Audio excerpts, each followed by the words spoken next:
The rain came down in sheets, turning the Chicago streets into rivers of neon and desperation. Elena Moretti pressed her back against the cold brick wall of the alley, one arm wrapped protectively around her younger sister Maria, the other clutching a kitchen knife she'd grabbed on their way out the door. Her hands shook so badly, she wasn't sure she could use it even if she had to. "Elena, I'm scared," Maria whispered, her 12-year-old voice cracking. Blood from the cut above her eye had dried on her cheek, mixing with rain and tears. "I know, baby. I know." Elena pulled her sister closer, feeling the girl's body trembling against her own. They'd been running for 40 minutes now, ducking through alleys and side streets, Maria's white sneakers leaving bloody footprints on the wet pavement from where she'd stepped on broken glass during their escape. Behind them, maybe 3 blocks back, Elena could still hear voices. Men's voices, angry, determined, getting closer despite her best efforts to lose them in the maze of Chicago's South Side. Her ex-boyfriend Marcus had finally made good on his threats. After months of escalating violence, after the black eyes and broken ribs she'd hidden from everyone, after she'd finally worked up the courage to leave him 2 weeks ago, he'd shown up at their apartment with 3 of his friends from the gang he ran with. If you're enjoying the story so far, don't forget to hit the like button and subscribe. Drop a comment telling me where in the world you're watching from. I love hearing from you. The plan had been simple in Marcus's mind. Teach Elena a lesson about disrespect. Show her what happened to women who walked away from him. And if her little sister happened to see it, maybe that would keep Elena from ever thinking about leaving again. Except Maria had fought back when Marcus grabbed Elena by the hair. The 12-year-old had grabbed a lamp and swung it at Marcus's head with surprising force.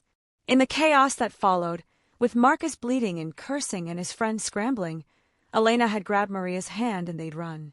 But Marcus wasn't the type to let that kind of disrespect slide. Not in front of his crew. Not when his reputation was on the line. So now they were hunting the Moretti sisters through the rain-soaked streets like animals, and Elena was running out of places to hide. "We need to call the police," Maria said, her teeth chattering from cold and shock. "The police won't help us." Elena's voice was bitter with experience. She called them twice before during Marcus's worst episodes. Both times, by the time they arrived, Marcus was gone and they filed reports that went nowhere. The third time she tried, the dispatcher had recognized her address and suggested maybe she should reconsider her choice in boyfriends before wasting police resources again. A shout echoed from the street behind them. "Closer now." Too close. Elena's mind raced through options she didn't have. Their apartment was compromised. Her mother was 3 states away, remarried and dealing with her own problems. Elena's friends were Marcus's friends first, loyal to the crew above all else. There was literally nowhere safe to go. Except, Elena's breath caught as an idea formed. Desperate, probably stupid, possibly suicidal.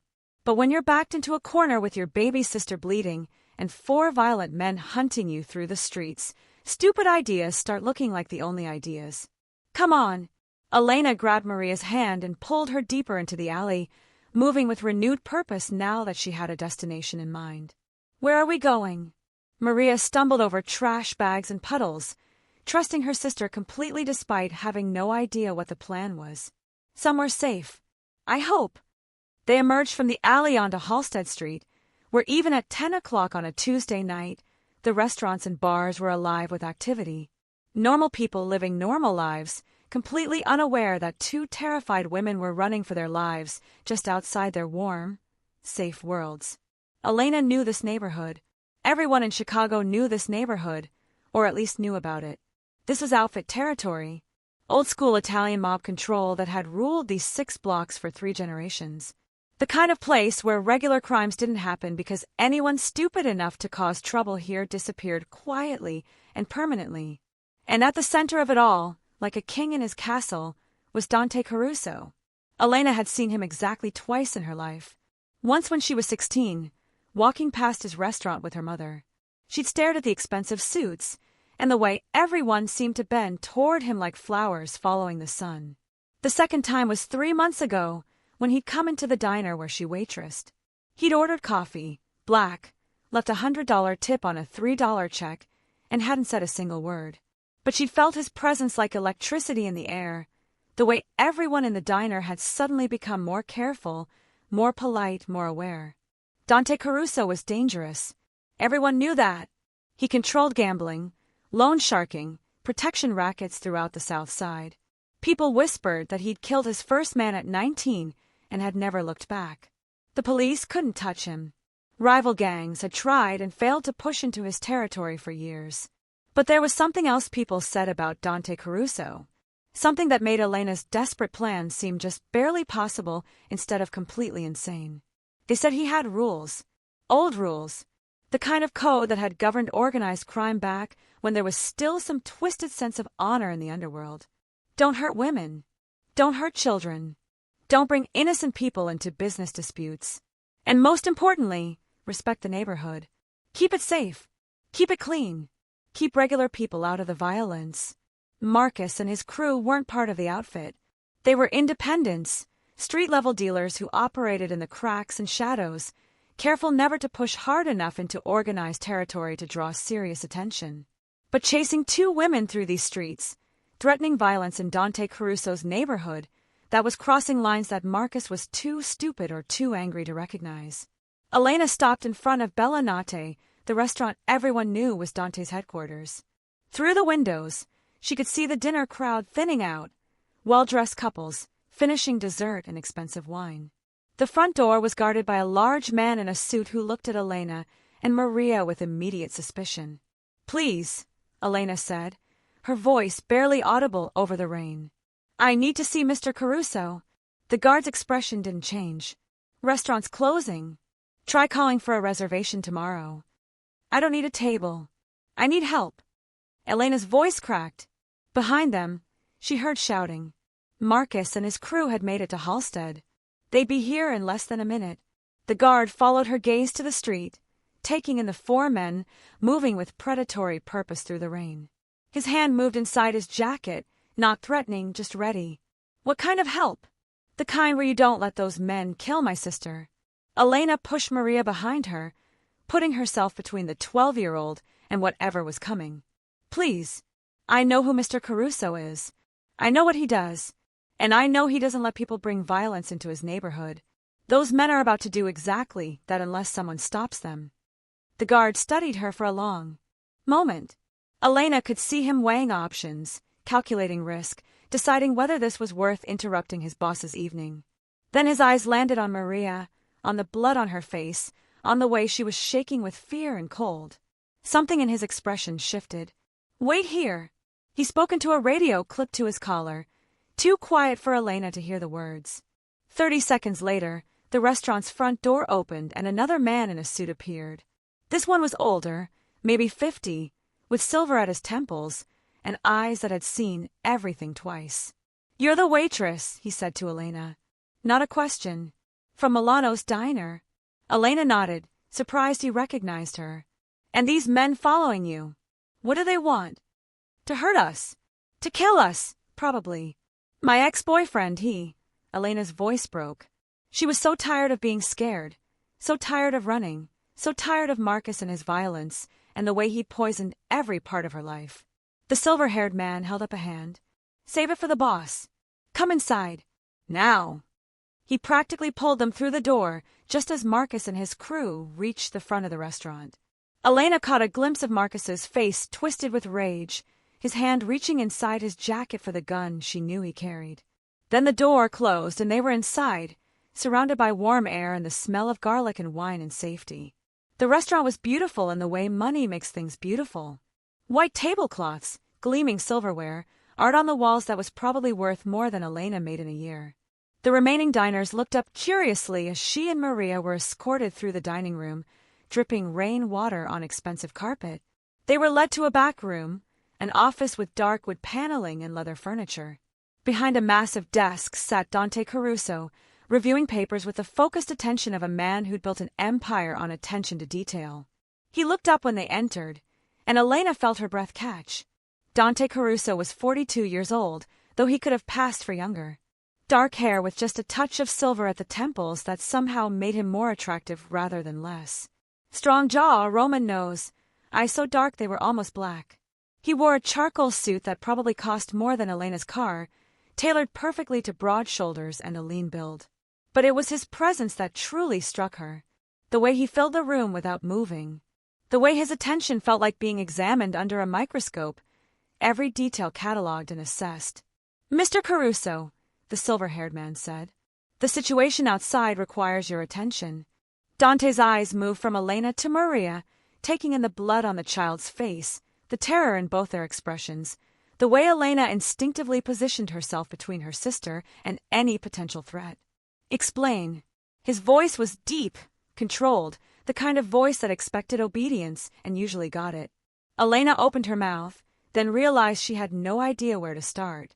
How did you explain to a man like Dante Caruso that your life had fallen apart so completely that begging a mob boss for protection seemed like the best available option?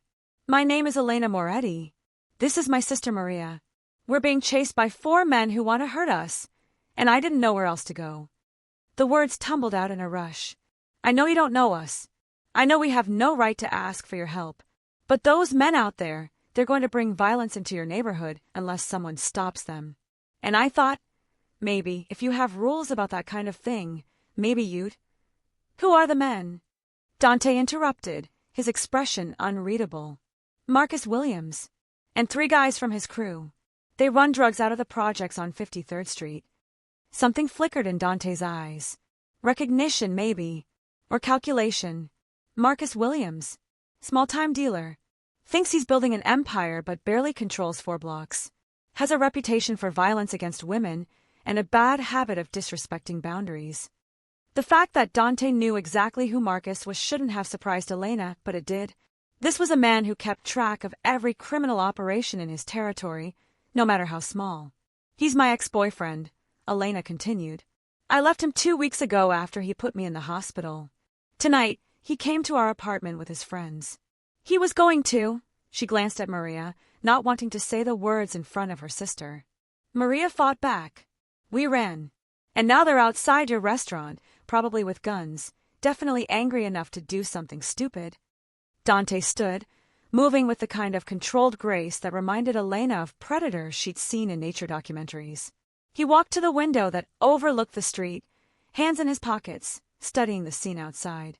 Elena could see Marcus and his crew standing in the rain, gesturing angrily at the guards who now blocked the restaurant entrance.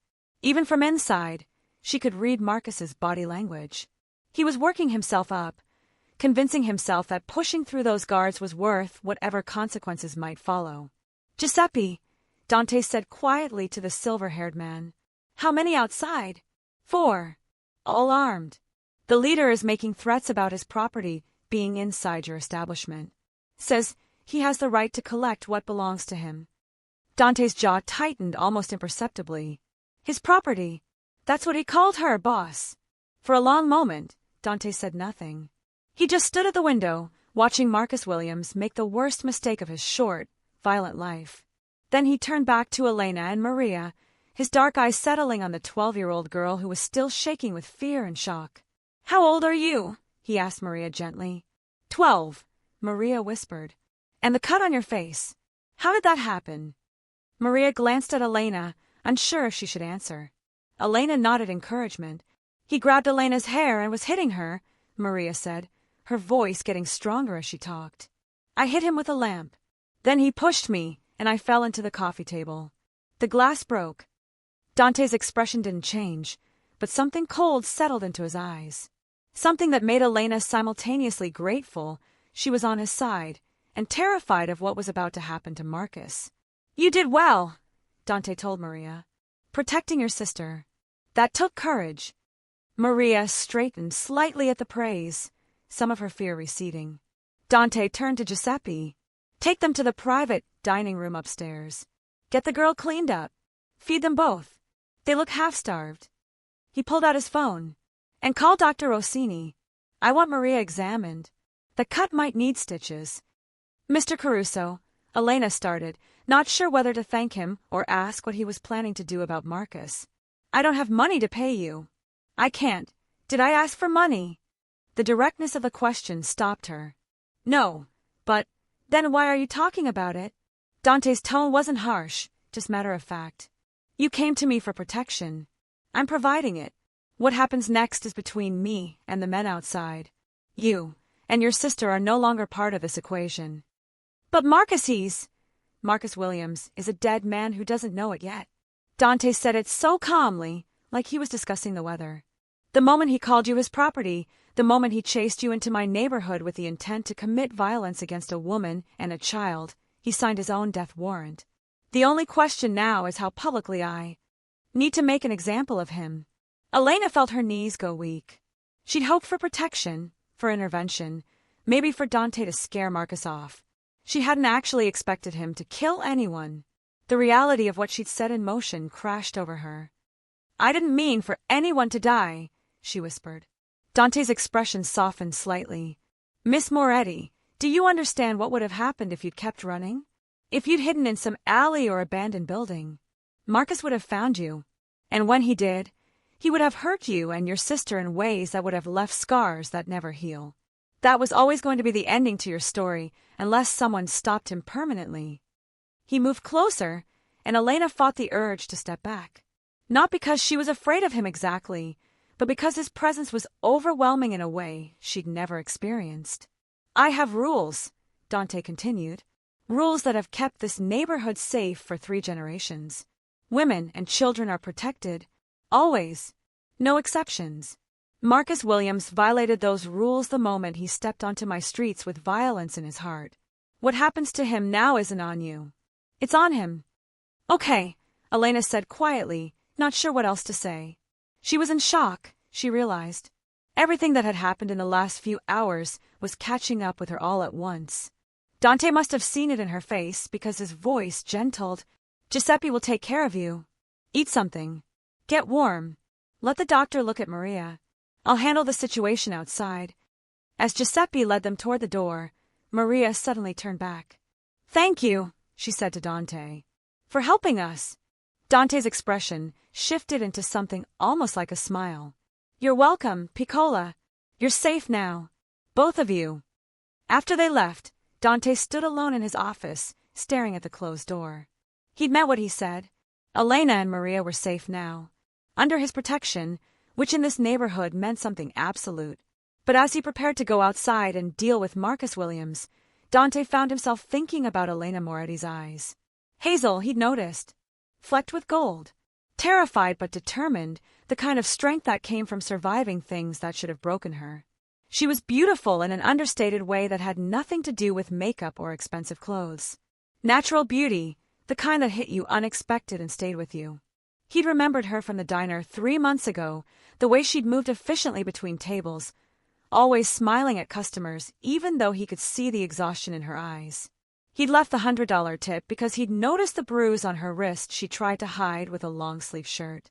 He'd known what that bruise meant, known there was a man somewhere hurting her, but it hadn't been his business then. Now she'd made it his business by coming to his door, by trusting him with her sister's life, by looking at him with those gold-flecked eyes and asking for protection. Dante Caruso had built his empire on calculated decisions and emotional distance. You didn't survive 42 years in his world by letting feelings complicate business. But as he headed downstairs to deliver justice to Marcus Williams, he found himself already calculating how to keep Elena Moretti close. How to make sure she stayed safe not just tonight, but always. It was a complication he didn't need. A vulnerability he couldn't afford. But when Giuseppe had told him there was a waitress at the door with her injured sister, when he'd looked up and seen Elena standing in his office like some kind of desperate angel, something had shifted in his chest that had nothing to do with business and everything to do with things he'd stopped letting himself want years ago. Marcus Williams was about to learn what happened when you hurt something Dante Caruso decided to protect. And Elena Moretti was about to discover that sometimes the most dangerous man in the room is also the one who will burn the world down to keep you safe. The private dining room on the 2nd floor of Bella Notte was nothing like the main restaurant downstairs. Where the public space was elegant but impersonal, designed to impress customers, this room felt intimate. Deep burgundy walls, a single table set for 8, and windows that overlooked the street below through gauzy curtains that obscured the view from outside while allowing those inside to see everything. Teresa Lombardi, who'd been managing Dante's household affairs for 20 years, appeared within minutes of their arrival. She was a woman in her 60s with kind eyes and the no-nonsense efficiency of someone who'd seen everything and couldn't be shocked by anything anymore. Sit, she commanded, pointing Elena and Maria toward the table. Giuseppe, get towels. These girls are soaked through. She turned her attention to Maria, gently tilting the girl's chin to examine the cut. That needs cleaning at minimum. Could use a stitch or two. Dr. Rossini is on his way. I'm okay, Maria said automatically, the reflexive response of a child who'd learned not to complain about pain. You're not okay, but you will be. Teresa's voice was firm but warm. When's the last time either of you ate? Elena tried to remember. Lunch, maybe? No. They'd skipped lunch because she'd worked a double shift. Breakfast had been toast and coffee. This morning, she admitted. Teresa made a disapproving sound and disappeared into the kitchen. Within minutes, she returned with a tray loaded with food. Fresh bread, still warm. Pasta with marinara sauce. Chicken soup that smelled like comfort and safety. Cannoli that made Maria's eyes widen despite everything. Eat, Teresa ordered. Both of you. Don't make me stand here and watch to make sure you do it. Elena discovered she was starving. The adrenaline that had kept her running through the streets was fading, leaving behind exhaustion and hunger so intense it made her hands shake. She and Maria ate in silence, the warm food working magic on their traumatized systems. Through the window, Elena could see movement on the street. More men in suits had appeared, forming a loose circle around Marcus and his crew. Not threatening, just present. A silent message that the situation was under control and escalation would be met with overwhelming force. Don't watch, Teresa said, noticing Elena's attention on the window. Nothing good comes from watching what men do when they think they're being disrespected. Eat your food. Let Mr. Caruso handle his business. But Elena couldn't look away. She watched as Dante emerged from the restaurant's front entrance, flanked by Giuseppe and two other men. Even from this distance, even through rain and curtains, his presence was commanding. Marcus's aggressive posturing seemed to deflate slightly just at Dante's appearance. They were too far away for Elena to hear the conversation, but she could read body language. Marcus gesturing angrily toward the restaurant, probably demanding Elena be turned over to him. Dante standing perfectly still, hands in his pockets, listening with the patience of someone who already knew how this conversation would end. Then Marcus made his fatal mistake. He reached out and poked Dante in the chest with one finger. The response was immediate. Giuseppe moved, faster than a man his size should be able to move. Marcus's hand was caught, twisted, and suddenly the smaller man was on his knees in the rain, crying out in pain. Dante hadn't moved at all. He just looked down at Marcus with an expression Elena couldn't quite read. Stop watching, Teresa said again, more firmly this time. She moved to close the curtains, blocking Elena's view of whatever was happening below. There are things in this world you're better off not seeing. What Mr. Caruso does to protect this neighborhood, that's one of them. Maria had stopped eating, her eyes wide and frightened. Is he going to kill them? Teresa's expression softened as she looked at the 12-year-old. Mr. Caruso is going to make sure those men never hurt anyone again. How he does that isn't something little girls need to worry about. Your only job right now is to finish that cannoli and let Dr. Rossini look at your face when he gets here. 20 minutes later, Dr. Rossini arrived. He was an older man, maybe 70, with gentle hands and a doctor's bag that looked like it had been carried through decades of house calls. He examined Maria's cut with practiced efficiency. 2 stitches, he announced. Could be worse. You're lucky the glass didn't go deeper. He looked at Elena. I'll need to numb the area. It won't hurt much, I promise. Elena held Maria's hand while Dr. Rossini worked. Her sister was brave, barely flinching as the needle pierced her skin. When it was done, a neat line of black thread held the cut closed, and Dr. Rossini applied a small bandage over it. Keep it clean and dry, he instructed. Come see me in a week to have the stitches removed. Teresa knows where my office is. He turned his attention to Elena. And you? Any injuries I should look at? Elena shook her head, then reconsidered. Bruises mostly. From before tonight. Nothing that needs stitches. Dr. Rossini's expression grew serious. May I examine them? Just to be sure there's no internal damage.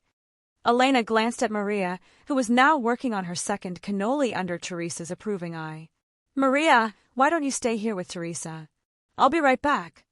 In a smaller room adjoining the dining area, Dr. Rossini conducted a professional examination.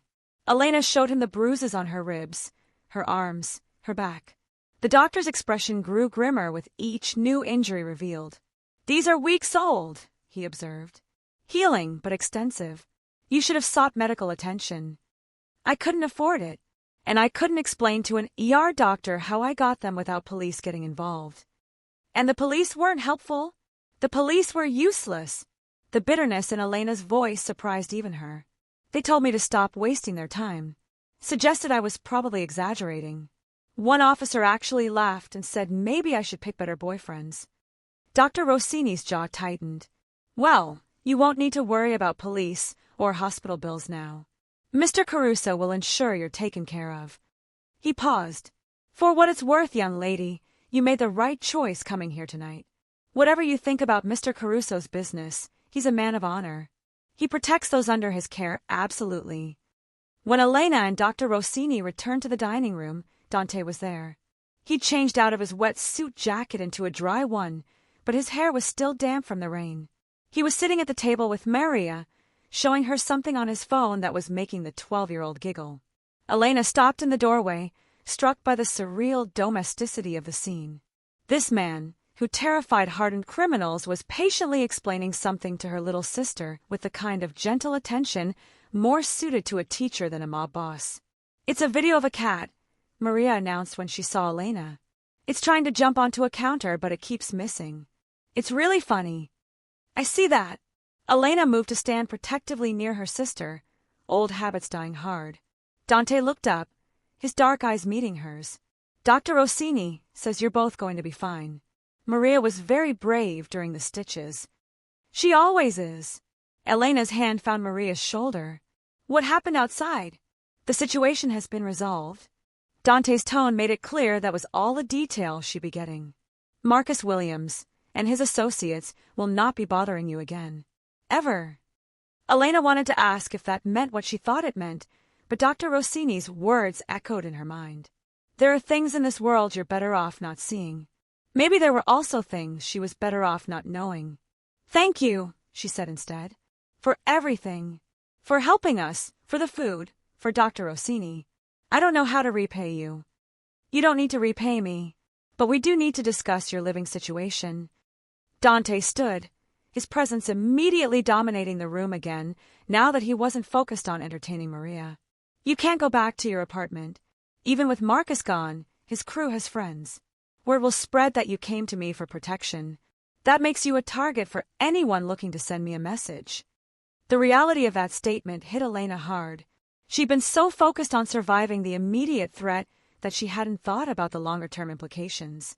By coming to Dante Caruso, by accepting his protection, she'd essentially declared allegiance to his organization.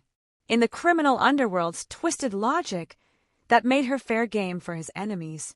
I don't have anywhere else to go, Elena admitted. My mother lives in Ohio, but she's got her own problems. My friends are all... She stopped, realizing most of her friends had been Marcus's friends first. I don't really have friends. You have me now, Maria said quietly, grabbing Elena's hand. We have each other. Dante's expression softened as he watched the sisters.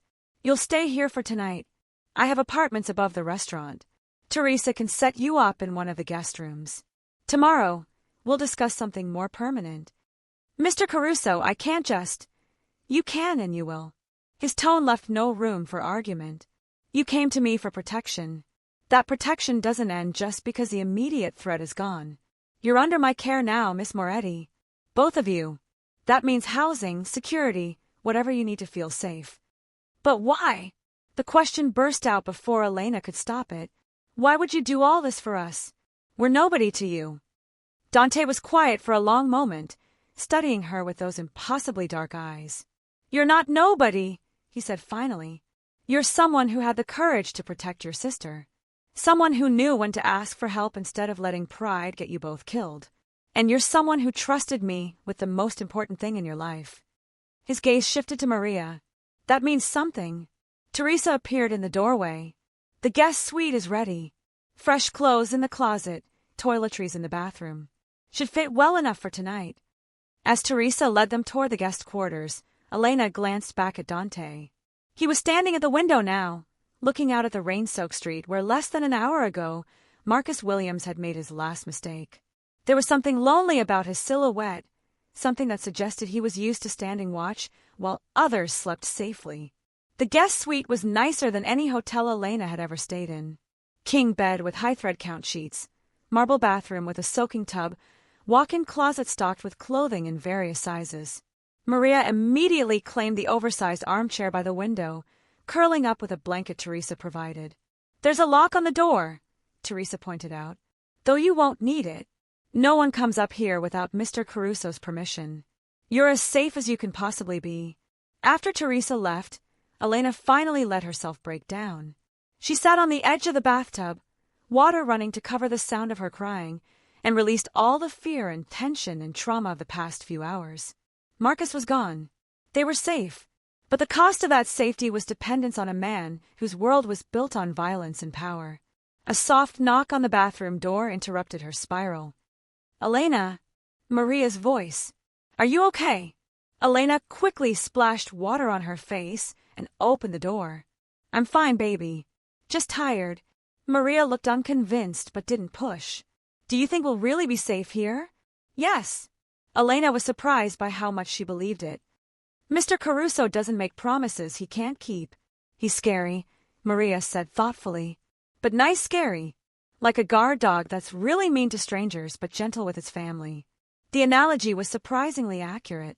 "Yeah, something like that." They climbed into the enormous bed together, Maria falling asleep almost immediately from exhaustion and trauma. Elena lay awake longer, staring at the ceiling, thinking about Dante Caruso's dark eyes and the casual way he declared Marcus Williams a dead man. Thinking about the way he'd shown Maria cat videos with genuine patience. The contradiction between his reputation and his actions.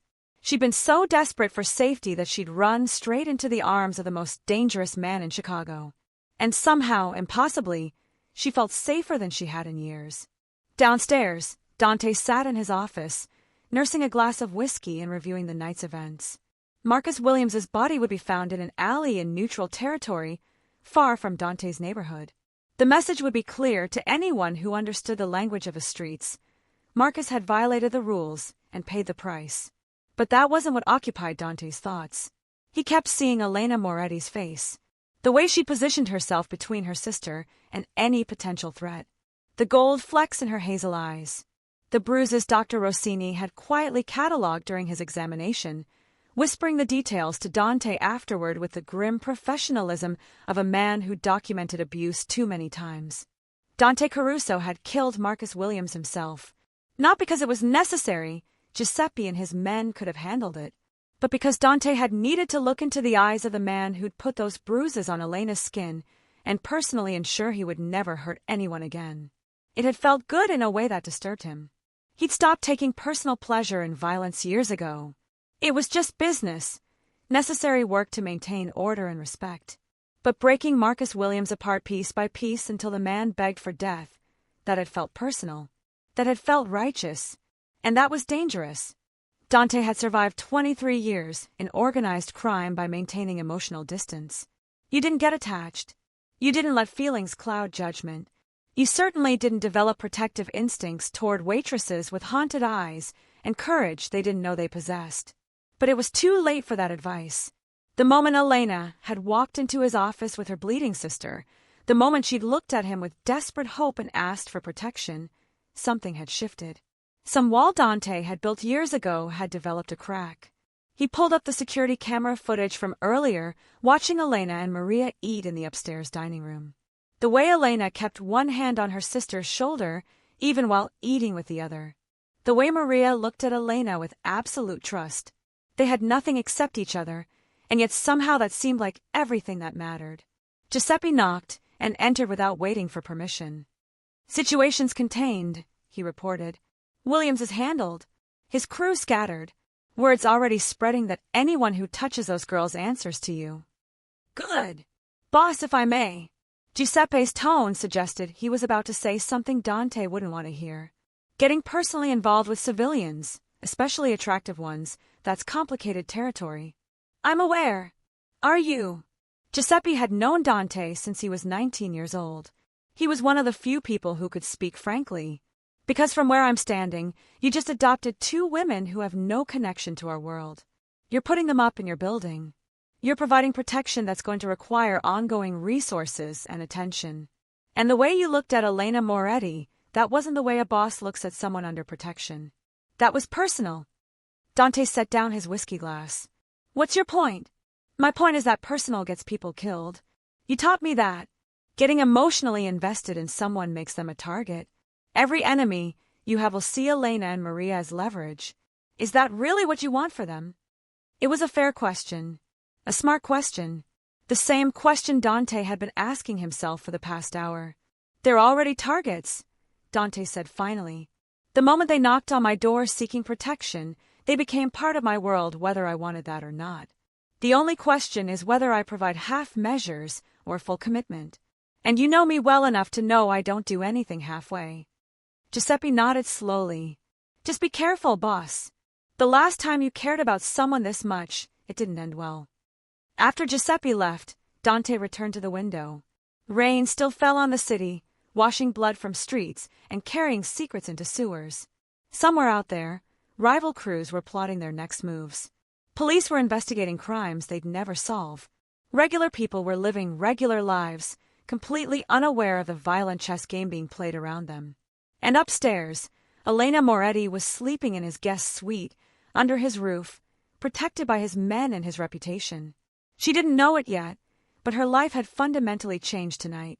She wasn't just someone under his protection. She was his now, in the way that mattered in his world. His responsibility, his concern, his problem to solve.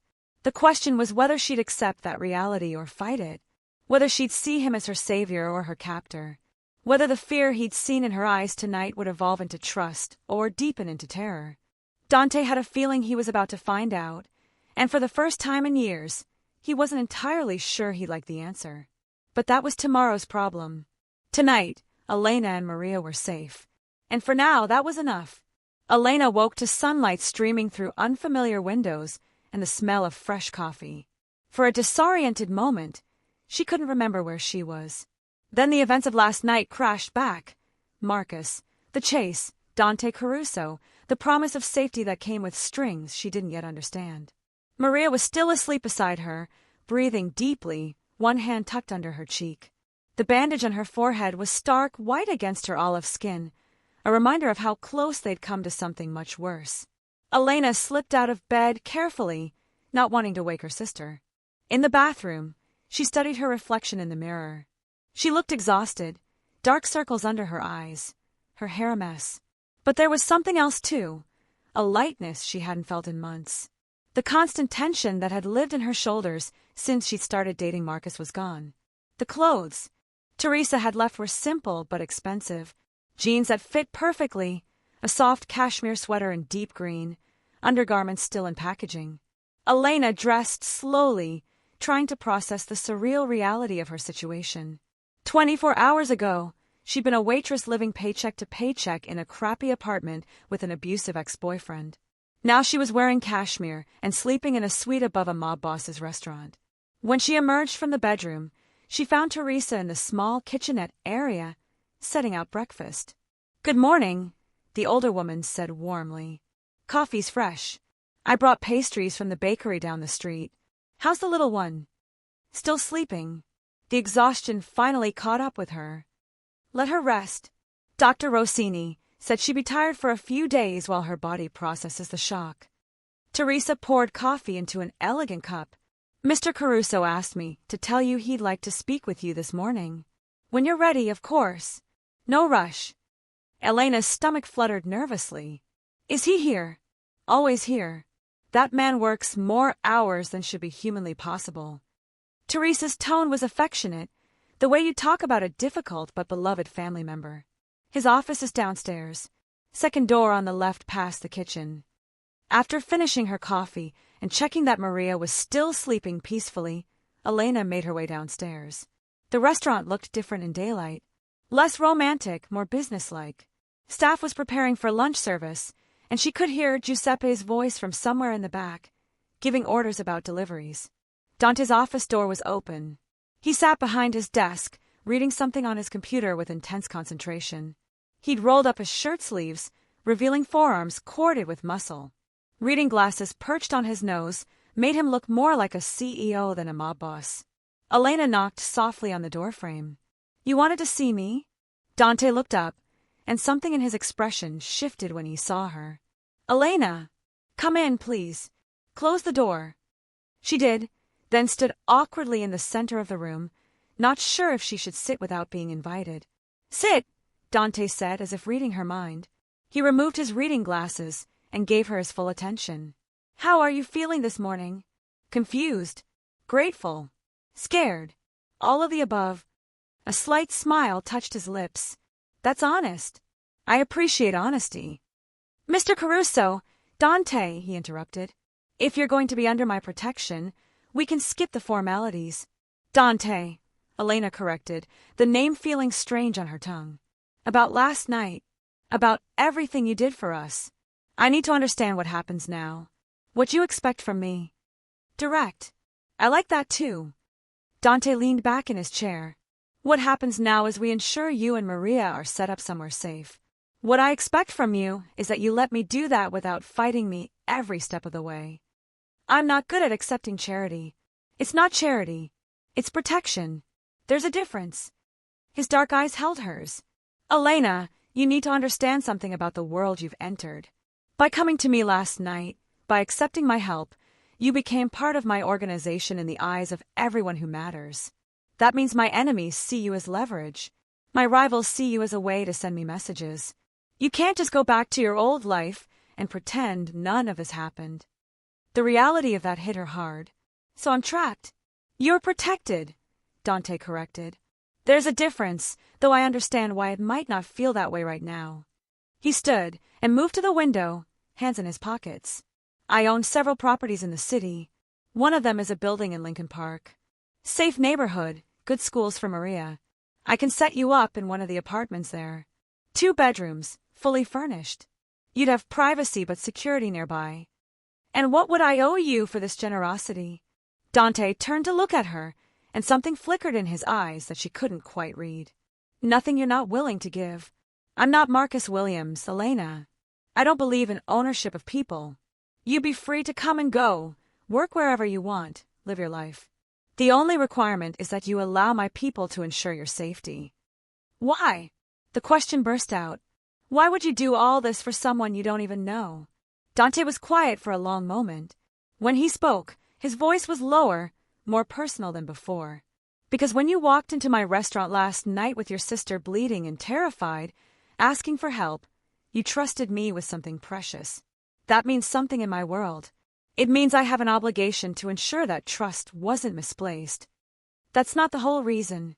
He smiled slightly, a real smile this time that crinkled the corners of his eyes. "No, it's not. The whole reason is complicated and probably not appropriate to discuss when you've been under my protection for less than 12 hours. Elena's heart skipped. The implication was clear, and it both thrilled and terrified her. "I should get back to Maria." "Of course. But Elena—" She paused at the door. "Think about the apartment. It's a good option. Better than trying to navigate the situation on your own." Over the next 3 days, Elena discovered that Dante Caruso's version of protection was comprehensive to the point of overwhelming. Teresa took her and Maria shopping for clothes, insisting they needed wardrobes since they couldn't return to their apartment. Giuseppe arranged for their belongings to be collected and moved to storage. Dr. Rossini checked on Maria's stitches daily, and Dante himself appeared regularly, always with some practical concern or question, but lingering longer than necessary, his eyes following Elena around the room in ways that made her hyper-aware of his presence. Maria thrived under the attention. She'd always been a resilient kid, but Elena watched her sister bloom in an environment where she felt genuinely safe for the first time in months. Teresa taught her to make pasta. Giuseppe showed her card tricks. Even the restaurant staff seemed charmed by the 12-year-old, sneaking her desserts and teaching her Italian phrases. And Dante, Dante was surprisingly patient with Maria. He'd sit with her in the evenings, helping with homework or showing her how to play chess. Elena would watch from across the room, trying to reconcile this gentle version of him with the man who'd ordered Marcus Williams killed without hesitation. On the fourth morning, Elena found Dante in his office again. This time, she didn't knock. She just walked in and closed the door behind her. "I'll take the apartment," she announced. "But I have conditions." Dante set down his pen, giving her his full attention. "I'm listening. I pay rent. Maybe not market rate, but something. I need to contribute, or I'll feel like I'm being kept." "Agreed. I keep my job at the diner. I need my own income, my own identity separate from being under your protection." "No." The word was firm. Milano's diner is in neutral territory. Too exposed. Too easy for someone to grab you on your way to or from work. "Then I need to work somewhere. I'm not going to sit around being decorative and dependent." Dante considered this. What if you worked here? Bella Notte could use a floor manager. Someone to handle reservations, coordinate with the kitchen, ensure customers are satisfied. It's legitimate work, good pay, and you'd be in a secured environment. Elena wanted to argue, but it actually made sense. "What kind of pay are we talking about?" He named a figure that was triple what she made at the diner. Her jaw dropped. "That's too much. That's market rate for high-end restaurant management in Chicago. Take it or leave it." She studied his face, looking for any sign this was charity disguised as employment. But his expression was businesslike, professional. This was a genuine job offer, not a handout. "I'll take it, but I need training. I've been a waitress, not a manager. Teresa can train you. She's been managing this place for 2 decades. Dante stood and extended his hand. "Do we have a deal?" Elena took his hand, feeling calluses that spoke of a life more complicated than expensive suits suggested. His grip was firm but gentle, and he held her hand a moment longer than necessary before releasing it. "Deal," she said. "Good. You can start tomorrow. The apartment will be ready by this afternoon." The apartment in Lincoln Park was beautiful. 9th floor, 2 bedrooms, floor-to-ceiling windows overlooking the park. Hardwood floors, updated kitchen, furniture that looked like it came from a showroom. But what made Elena's throat tight was the smaller bedroom, clearly set up specifically for a 12-year-old girl. The walls were painted soft lavender. The bed had a purple comforter. There was a desk perfect for homework and a bookshelf already stocked with young adult novels. "I may have asked Teresa what colors Maria liked," Dante said from the doorway, watching Elena's reaction. Maria appeared behind him, gasping when she saw the room. "This is for me? Really?" "Really," Dante confirmed. Maria launched herself at him in an impulsive hug. Dante stiffened for just a moment, clearly not used to spontaneous affection, then carefully returned the embrace. "Thank you," Maria whispered. "For everything. For saving us. For this. For being nice when you didn't have to be." Something in Dante's expression cracked open, just for a moment. Elena saw vulnerability there, genuine emotion beneath the controlled exterior. Then Maria pulled away and ran to explore her new room, and the moment passed. "You didn't have to do all this," Elena said quietly. "Yes, I did." Dante's voice was rough. "She deserves to feel safe, to have her own space, to be a kid instead of a trauma survivor." "And what about what I deserve?" The question hung between them, loaded with implications neither of them was quite ready to address directly. "You deserve whatever you want, Elena. The question is whether you'll let yourself have it." Before she could respond, Maria called out asking for help hanging posters, and the moment broke.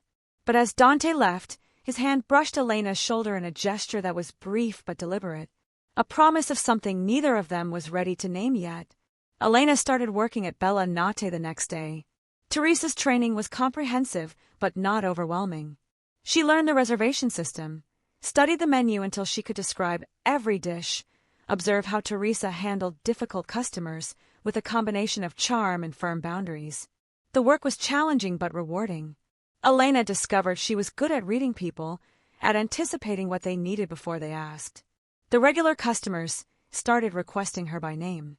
Tips were generous, and she was building something that was hers, separate from Dante's protection, proving to herself that she was more than just someone who needed saving. But she was hyper-aware of Dante's presence. He'd watch her work from across the restaurant, his gaze following her movements with an intensity that made her skin warm. Sometimes, he'd appear at her elbow with suggestions about seating arrangements or customer service. His proximity was intoxicating, the subtle scent of his cologne, the heat of his body when he stood close, the way his voice dropped lower when he spoke only to her. 2 weeks into her new life, Elena was closing the restaurant late on a Thursday night. Most of the staff had left. She was doing final checks in the dining room when Dante appeared from his office. "You work too hard," he observed. "Says the man who's here until midnight every night." Fair point. He moved closer, and Elena's pulse quickened. They'd been dancing around this tension for weeks now, both of them feeling it, but neither willing to make the first move. "Elena, we need to talk." Her stomach dropped. Those words were never good. "About what?" "About the fact that I can't stop thinking about you. About how every time you're in the same room, I find excuses to be near you. About how I wake up in the middle of the night wondering if you're sleeping well, if you're happy, if you feel safe." Elena's breath caught. This was dangerous territory. "Dante, let me finish." He ran a hand through his hair, a rare show of frustration. "I know the timing is terrible. I know you're still processing trauma. I know there's a massive power imbalance here that makes any relationship between us complicated at best and exploitative at worst. I know all of this. Then why are you telling me? Because pretending I don't feel it is becoming impossible. Because you deserve honesty about where my head is. Because," he stopped, seeming to struggle with words. "Because when you smile at customers, I want that smile to be for me. When you laugh at something Teresa says, I want to be the one making you laugh. When you look at Maria with so much love it practically radiates from you, I want." He stopped abruptly, as if he'd said more than he intended. "What do you want?" Elena whispered. "Everything," Dante said simply. "I want everything, Elena. You, Maria. A life that's more than business and violence and maintaining order. I want to come home to someone who sees me as more than a weapon or a resource. I want to wake up next to someone who isn't afraid of me." "I'm not afraid of you. Aren't you?" Elena considered the question honestly. "I'm afraid of what you can do. I'm afraid of the world you live in. But you? The man who shows Maria cat videos and helps her with algebra? The man who set up her bedroom with purple walls because Teresa told you it was her favorite color? That man doesn't scare me at all." Dante moved closer, close enough that Elena had to tilt her head back to maintain eye contact. "What does scare you?" "How much I want this," Elena admitted. "How much I think about you when I should be working. How safe I feel around you when logically I should be terrified. How much I want to close this distance between us and find out if you kiss as intensely as you do everything else." "Elena!" Her name was a prayer and a warning. "If I kiss you right now, this changes everything. You won't just be under my protection. You'll be mine.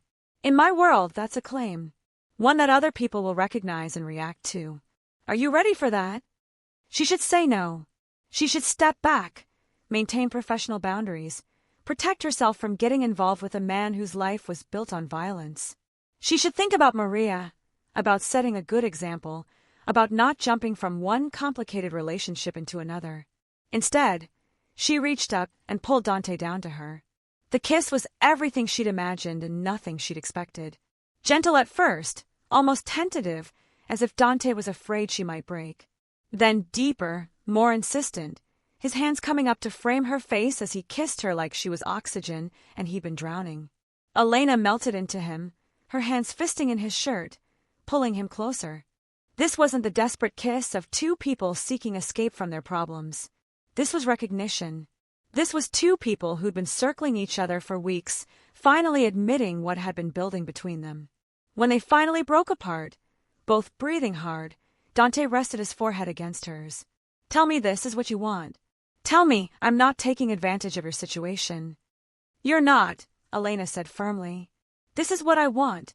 You are what I want. Even knowing it's complicated. Even knowing people will judge us. Even knowing your world is dangerous." "It is dangerous," Dante warned. "Elena, you need to understand what you're signing up for. My enemies will see you as leverage.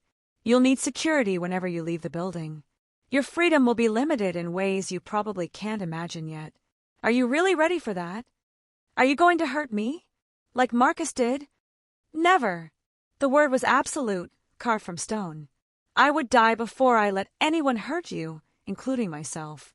Then yes, I'm ready. I'm probably crazy for being ready, but I am. Dante kissed her again, slower this time, savoring it. When he pulled back, his dark eyes held hers with an intensity that made her knees weak. You're mine now, he said softly. Do you understand what that means in my world? I'm starting to. It means I protect you with everything I have. It means anyone who threatens you answers to me. It means, he hesitated, it means I'm going to fall in love with you if I haven't already, and that's going to make me vulnerable in ways I haven't been in years. Are you ready to be responsible for that? The honesty of it stole Elena's breath. Are you ready to be responsible for my heart? Because I'm pretty sure I'm already halfway in love with you, which is insane considering we've known each other for 2 weeks. 3 weeks and 2 days, Dante corrected. Not that I've been counting. Elena laughed, the sound surprising herself. When was the last time she'd laughed like this? Not the polite customer service laugh she used at work, but genuine joy. Take me home, she said. To your home, not the apartment. I want to wake up beside you tomorrow. What about Maria? Maria is having a sleepover at Teresa's. They're making cannoli and watching movies. I don't have to pick her up until noon tomorrow. Something hot and possessive flashed in Dante's eyes. You planned this. Teresa may have suggested Maria might enjoy a sleepover. I may have agreed a little too enthusiastically. Dante's laugh was low and rich, a sound Elena decided she wanted to hear as often as possible. Conniving woman. I'm impressed. I learned from the best. Now are you going to take me upstairs, or are we going to stand in the middle of your restaurant all night? Dante's apartment above the restaurant was as elegant as everything else in his world. Dark wood, leather furniture, art that probably cost more than Elena had made in her entire life. But it felt lived in too. Books stacked on end tables, a half-finished glass of whiskey on the bar, family photos on the mantel that Elena wanted to examine but didn't want to seem nosy. That's my mother, Dante said, noticing her gaze. She died when I was 23. Heart attack. I'm sorry. She was a good woman. Tried to keep me away from this life. Failed, obviously, but she tried. He moved to stand beside Elena, looking at the photo. She would have liked you. She always said I needed someone who wasn't afraid to stand up to me. What about your father? Dead too. Killed by a rival family when I was 19. That's when I took over the business. Dante's voice was matter-of-fact, but Elena could hear the old pain underneath. Some people are born into this life. Others have it thrust upon them. I was both. Elena turned to face him fully. We don't have to talk about this tonight. We don't have to do anything you're not ready for. I'm ready for everything with you. Dante pulled her close, his hands settling on her waist. But I need you to be sure. Because once we do this, once you're mine completely, I don't know if I'll be able to let you go. Who said anything about letting me go? He kissed her then, and the gentle restraint from earlier dissolved. This kiss was consuming, demanding, a claiming that left no room for doubt about his intentions. Elena responded with equal intensity, pouring weeks of tension and wanting into the connection between them. They made it to his bedroom, leaving a trail of clothing behind them. Dante was reverent in his exploration of her body, his hands and mouth mapping every inch of her skin with focused attention. When he noticed the fading bruises Marcus had left, his expression went dark. I should have made him suffer longer, Dante murmured against her skin. Don't. Elena pulled his face up to hers. Don't think about him. Don't let him ruin this moment. I'm here with you because I want to be, not because I'm running from him. Dante's expression softened. You're right.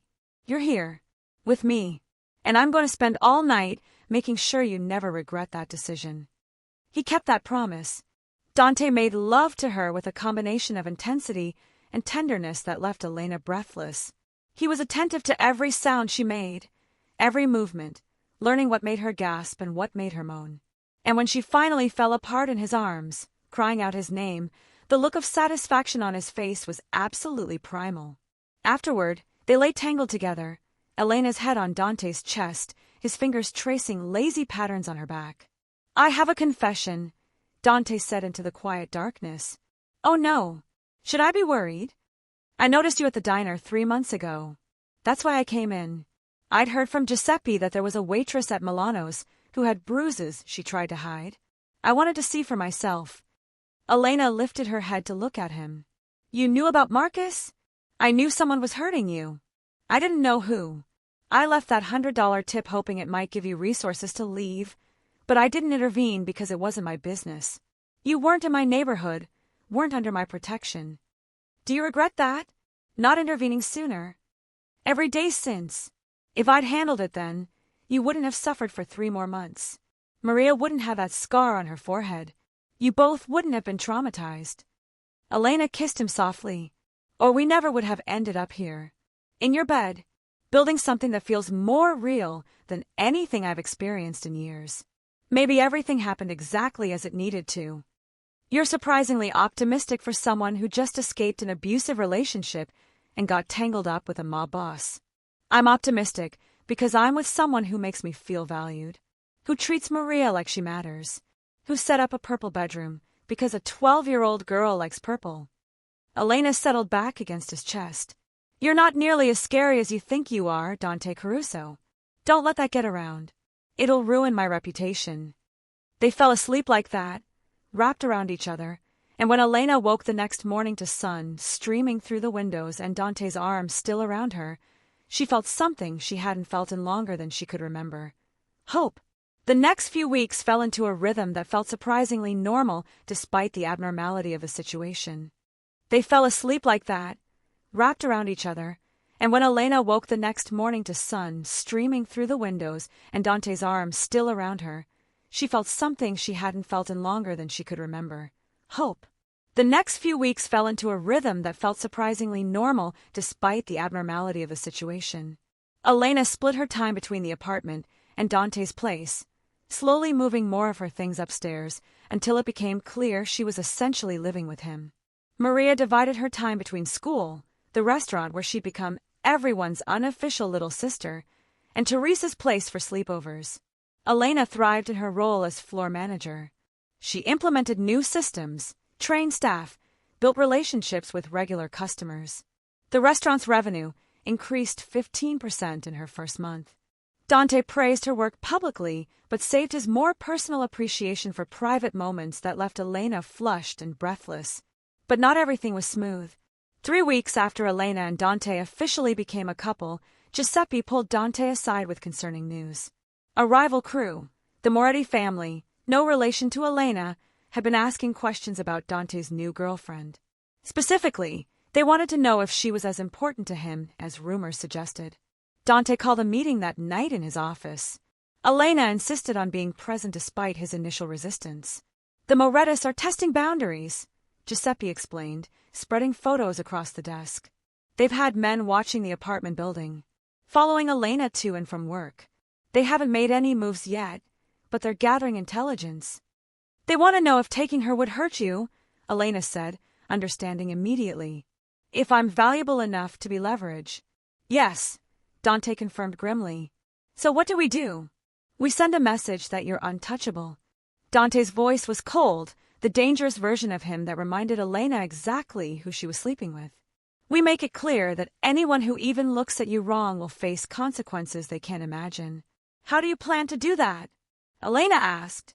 Dante smiled, but there was nothing warm about it. By making you visible. By taking you to the charity gala next week, where every major family in Chicago will see us together. By making it impossible for anyone to pretend they don't understand that you're under my protection. Won't that make me more of a target? It'll make you a target that's too dangerous to touch. There's a difference. The charity gala was exactly as intimidating as Elena imagined. Held at the Drake Hotel, it was attended by Chicago's elite, both legitimate businesspeople and criminal organizations pretending to be legitimate businesspeople. Elena wore a dress Dante had insisted on buying, deep emerald green that hugged her curves and made her eyes look almost golden. You're stunning, Dante murmured as they prepared to enter the ballroom. Every man in that room is going to want you, but they're all going to know you're mine. The possessiveness in his voice should have been off-putting. Instead, Elena found it reassuring. She wasn't naive. She understood the danger inherent in being connected to Dante. But she also understood he would burn the city down before he let anyone hurt her. They made an entrance that turned heads. Dante, in a custom tuxedo that emphasized his broad shoulders and dangerous elegance. Elena, on his arm, radiating confidence she'd learned to project even when she felt nervous. They were a statement, a declaration that Dante Caruso had found someone important enough to claim publicly. Throughout the evening, Dante introduced her to various people. Some were legitimate businessmen who probably had no idea about his criminal activities. Others were clearly part of his world. She could see it in their eyes, in the way they assessed her, calculating her value and vulnerability. The turning point came when Anthony Moretti, patriarch of the rival family that had been watching Elena, approached them. "Dante," he said with false warmth, "I hear congratulations are in order. New girlfriend, causing quite a stir in our circles." "Anthony." Dante's voice was polite but cool. "Elena, this is Anthony Moretti. He runs operations in the west suburbs." Elena extended her hand, playing the role of gracious girlfriend perfectly. "Nice to meet you." Anthony took her hand, holding it a moment too long while his eyes traveled over her in a way that made her skin crawl. "Charming. Very charming. I can see why Dante's been so distracted lately."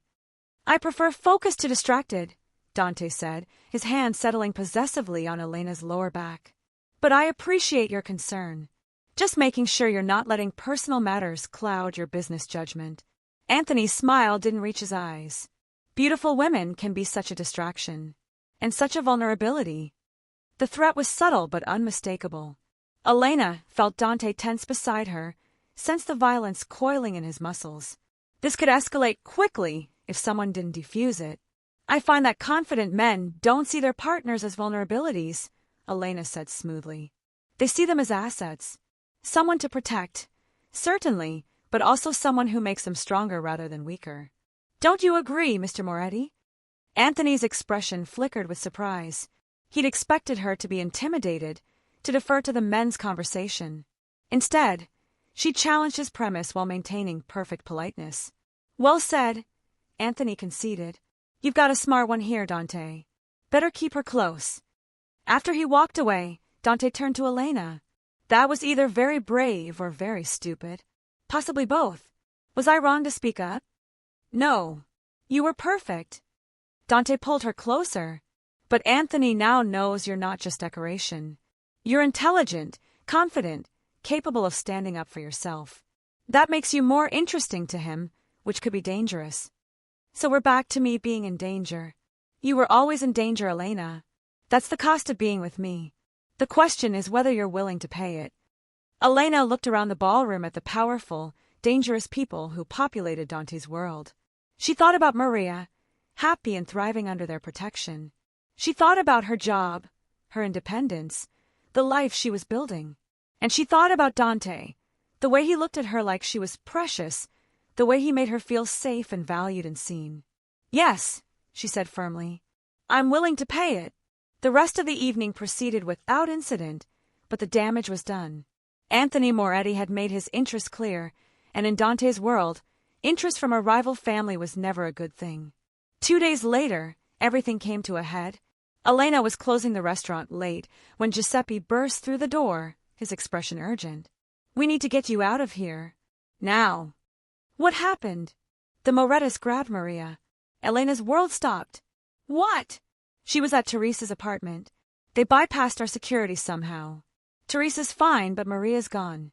They left a message saying they want to negotiate." Elena's legs nearly gave out. Dante appeared from his office, his face a mask of cold fury. "Where?" he demanded. "The old warehouse district. They want you to come alone, unarmed. They'll exchange Maria for—" Giuseppe hesitated, looking at Elena. "For what?" Dante's voice was deadly quiet. "For Elena. They want you to choose. Your girlfriend or the girl under your protection." Elena felt ice flood her veins. This was exactly what she'd feared, what she'd known was possible when she'd gotten involved with Dante.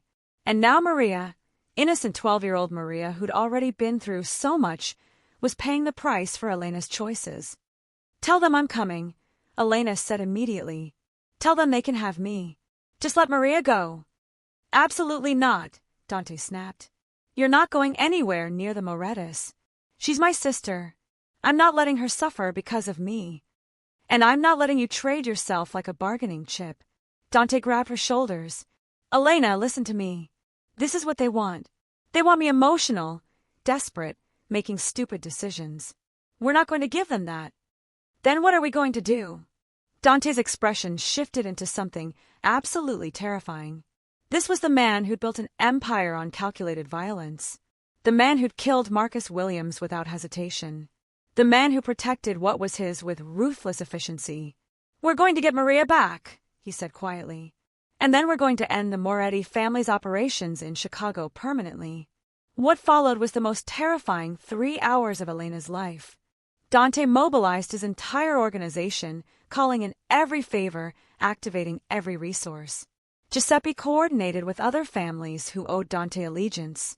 Plans were made with military precision. You'll stay here with Teresa, Dante told Elena. Giuseppe's leaving 4 men to guard you. I want to come with you. No. Dante! He pulled her close, kissing her hard. I need to know you're safe.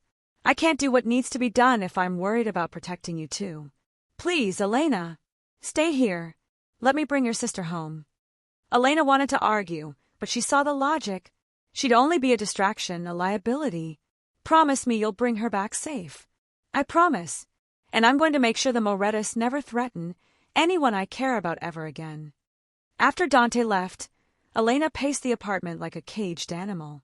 Teresa tried to get her to eat, to rest, to do anything besides wear a hole in the floor. But Elena couldn't settle. Somewhere out there, Maria was terrified and alone, and Elena was stuck waiting for news. The call came at 2:17 a.m. Teresa answered, listened, then handed the phone to Elena with a smile. Elena! Dante's voice was rough with exhaustion and something else. Relief, maybe. Is she okay? Is Maria okay? She's fine. Scared but unhurt. We're on our way back now. Elena's knees buckled with relief. And the Morettis! Won't be a problem anymore. I'll explain when I get there. 20 minutes later, Dante walked through the door carrying Maria. The 12-year-old was wrapped in his jacket, clinging to him like a lifeline. When she saw Elena, she burst into tears. I'm so sorry they grabbed me and I couldn't. Shh, baby, it's okay. You're safe now. Elena pulled Maria into her arms, holding her sister while she sobbed. Over Maria's head, she met Dante's eyes. Thank you, she mouthed. He nodded once, then quietly left them alone, understanding they needed time together. Later, after Maria had finally fallen asleep in Elena's bed, exhausted from fear and crying, Elena found Dante in his office. He was pouring whiskey with hands that were bruised and bloodied. Is it done? She asked. It's done. Anthony Moretti is dead. His organization is scattered. The families who supported him know better than to come after us now. Elena should have been horrified, should have been repulsed by the casual way he discussed killing someone. Instead, she felt only gratitude that Maria was safe. You kept your promise, she said. Always. Dante set down his glass and pulled her into his arms. Elena, I need you to understand something. This is my world. Violence, threats, having to make impossible choices. It's never going to be safe or normal. Are you sure this is still what you want? Elena thought about it seriously. Thought about Maria sleeping peacefully because Dante had moved heaven and earth to save her. Thought about the life they built in these few short weeks. Thought about how she felt when Dante looked at her like she was the most important thing in his world. Yes, she said firmly. This is what I want. You are what I want. All of it. The danger, the complications, the impossible choices. Because at the end of the day, you came through for us. You protected Maria. You kept your promise. That's the man I'm choosing. I love you, Dante said, the words surprising them both. I didn't plan to fall in love with you this fast, but I did. You and Maria, you're my family now. I'd burn this city to the ground to keep you safe. I love you too, Elena whispered. And I trust you to keep us safe, even when it's terrifying, even when it means you have to do terrible things. I trust you. They held each other in the quiet office, Two people who'd found each other in the most unlikely circumstances and built something real from desperation and danger and desperate hope. 6 months later, Elena stood in the same office, now decorated with photos of Maria's track meets and family dinners at the restaurant. She was looking at papers Dante had just handed her.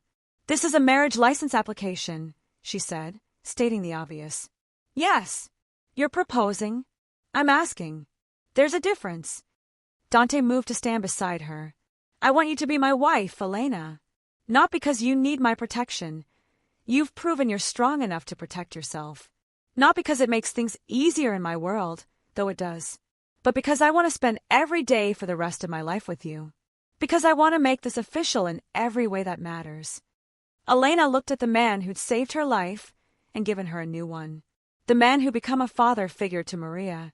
The man who made her feel safe and valued and loved in ways she'd never imagined possible. "Yes," she said simply. "Yes, I'll marry you." Dante pulled her into his arms, kissing her with an intensity that still made her knees weak even after months together. "I'm going to make you so happy," he promised. "You already do." And somehow, impossibly, despite everything that should have gone wrong, Elena Moretti had found exactly what she'd been running toward that rainy night when she knocked on Dante Caruso's door: safety, love, and a family built on more than blood. If you're hooked on this story, make sure to subscribe and turn on notifications so you never miss an upload. Your support means everything and helps me bring you more emotional stories like this one. Maria appeared in the doorway, now 13 and already taller than when this had all started. "Are you two being gross and romantic again?" "Absolutely," Dante confirmed. "Get used to it. I'm marrying your sister." Maria's face lit up. "Really? Can I help plan the wedding? Can I be a bridesmaid? Can we have a huge party at the restaurant?" "Yes, yes, and yes," Elena laughed. "Now go to your homework and stop listening at doorways." "I learned from the best," Maria shot back, grinning at Dante before disappearing. After she left, Elena turned back to Dante. "Thank you for all of this, for giving us a life. Thank you for trusting me with it." Dante kissed her softly. "Now and always, Elena. You're mine and I'm yours. That's how this works." "That's how this works," Elena agreed. And finally, after so many years of running and surviving and just trying to get through each day, she allowed herself to believe in happy endings. Even ones that started with desperate knocking on a Mafia boss's door at midnight. Thank you so much for watching until the end. If you love this story, check out the other videos on your screen now. I think you'll really enjoy them. And don't forget to subscribe if you haven't already. See you in the next story.